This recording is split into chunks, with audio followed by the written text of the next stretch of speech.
And so it begins. I just left the house. It's a little after 7 in the morning, and I am heading 4 hours to Table Rock State Park to get my Foothills Trail hike started, and I'm super excited to bring it to you. So let's go.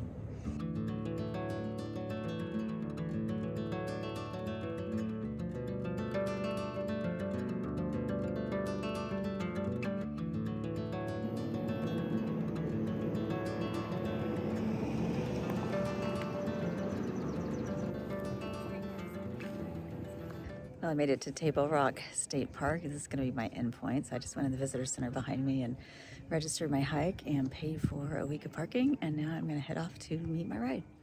I'm here and this parking lot is packed. I had to drive around like 3 or 4 times before I could find a spot, but I did, and I'm having a little tailgate sub lunch. All right, it's officially start time. I got some pictures here at the trailhead. My friend Nikki dropped me off with her husband, and I am ready to roll.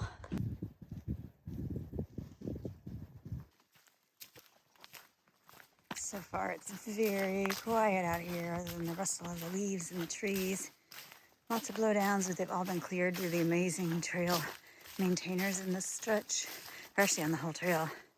So I'm just enjoying myself, getting my trail legs back.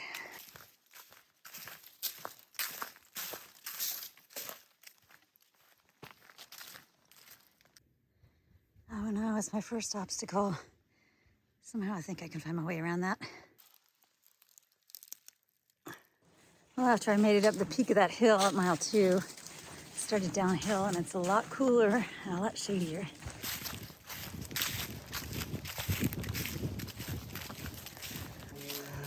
There's my first bridge of what will be many.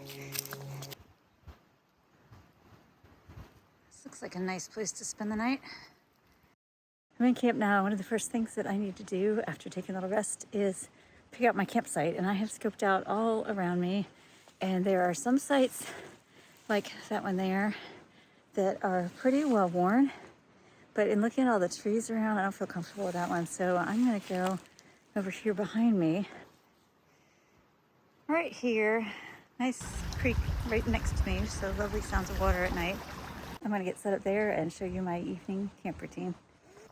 One of the first things I do once I've picked my site is clear it, make sure there's no sticks, rocks, twigs, anything that could put a hole in my tent or be uncomfortable at night.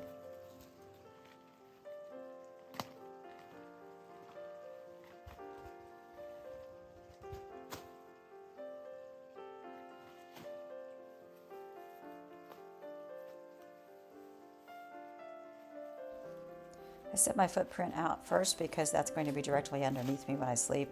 I can choose exactly where I want to lie down by placing this before I put the tent up.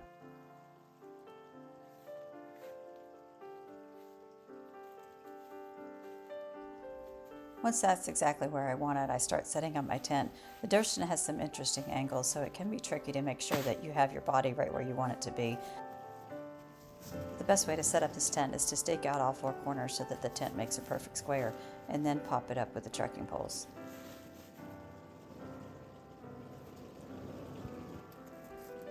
The height I have my poles set when I hike is pretty close to the height I need them for the tent, but I go ahead and put them in first just to see how everything is looking, and then do some fine tuning once both trekking poles are installed.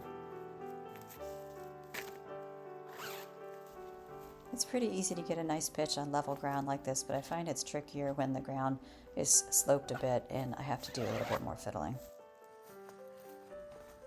Now that the tent is set up, I can start unpacking my pack, and I toss things into the tent pretty much where I want them to be or where I need them to set up the inside of my tent.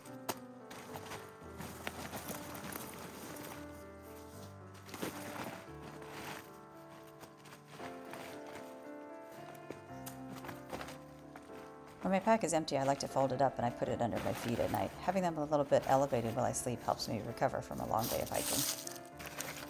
I use a piece of Tyvek to sit on while I'm hiking when I take a break to keep from getting too dirty, and it works great as a doormat outside my tent. I can stage everything that I need that I don't want in the tent right outside, and it also makes a great place to change my shoes without getting too much dirt everywhere.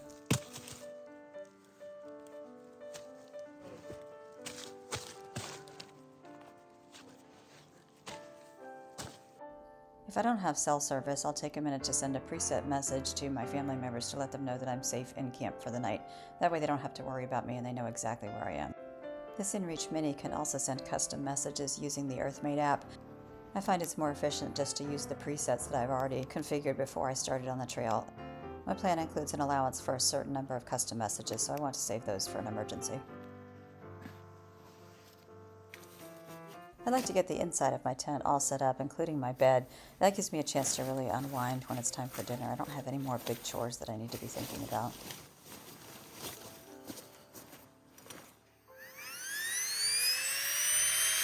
I use a Thermarest sleeping pad, and I also have a 𝐓𝐡𝐢𝐬 sleep sheet. With my down quilt on top, it makes a really cozy bed. I've got my tent all set up, my bed all set up. I used my pump for the first time, and that seemed to work pretty well. I'm waiting for my Garmin to send. Sometimes it just seems like it takes a really long time, even though it says it needs a clear view of the sky, and the sky's right up there. So that can be a little frustrating. I really don't know if it'll be just me tonight or if somebody else will show up. I'm only 3.6 miles from the trailhead, so a lot of people probably wanted to go further and started earlier. But if somebody started later in the day, they might want to stop here. So, you know, I could have company. We'll see.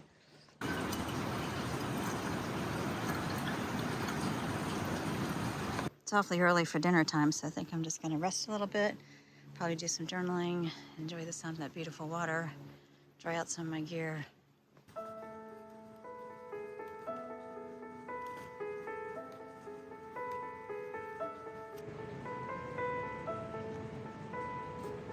Okay, I'm pretty hungry, so I'm going to get ready to cook. I'm using dehydrated backpacking meals. This is chicken curry from Peak Refuel, and I put it in a Trailtopia heating pouch. It's a reused pouch that I washed out. It works great to seal in the heat as the food is rehydrating. I'm also testing out my new Toke stove. I tested it at home, but this is the first time I'll be using it on the trail. Hopefully it'll work out well.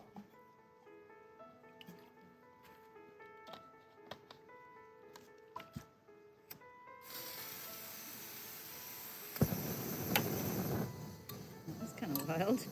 My initial impression is that this stove doesn't have as much control over the flame as some of the other stoves that I've used, and it also doesn't have much of a wind guard, so I have to keep an eye on it. Ooh, wind.